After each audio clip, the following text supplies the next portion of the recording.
Nakilig ng tambalang Kim Chiu at Gerald Anderson ang kanilang mga fans sa North at Central Luzon sa katatapos na nilang World Tour noong Sabado at meron pa kami papakitang mga nakatutuwang eksena. Hatid yan ni Cory Quintos. Hindi makapaniwala si Mang Tirso sa nangyari sa kanya sa araw na ito. Sa sobrang traffic sa Vilisis, Pangasinan, hindi niya akalaing maisasakay niya si Gerald Anderson na late na sa concert nila ni Kim Chiu sa isang mall sa Rosales, Pangasinan. Traffic sa labas, kaya sabi ko, baka hindi na ako aabot. So yun, nakita ko si Kuya, nakisabay ako sa kanya hanggang SM. Talikod ng kotse, sabi nung kasama niya, pag-isakalan muna si Gerald Kana kasi inaantay na sa SM, ganyan.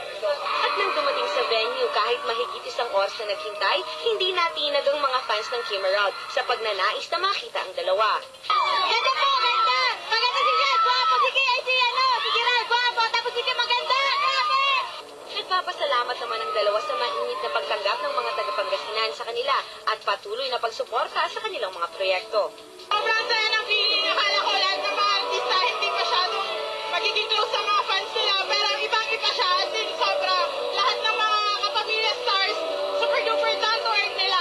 Sobrang thankful kami dahil hindi namin in-expect na ganito karami yung pupunta ngayong araw na to, and syempre lagi pala nilang inaabangan ng tayong dalawa, kaya thankful kami. Baka aabangan naman daw ang pagti-team up ni Sarah Geronimo at Gerald Anderson at kasunod nito, may bagong pelikulang pagsasamahan din ng Kim Herald na siguradong muling magpapakilig sa mga fans nila. Cory Quintos, Patrol ng Pilipino.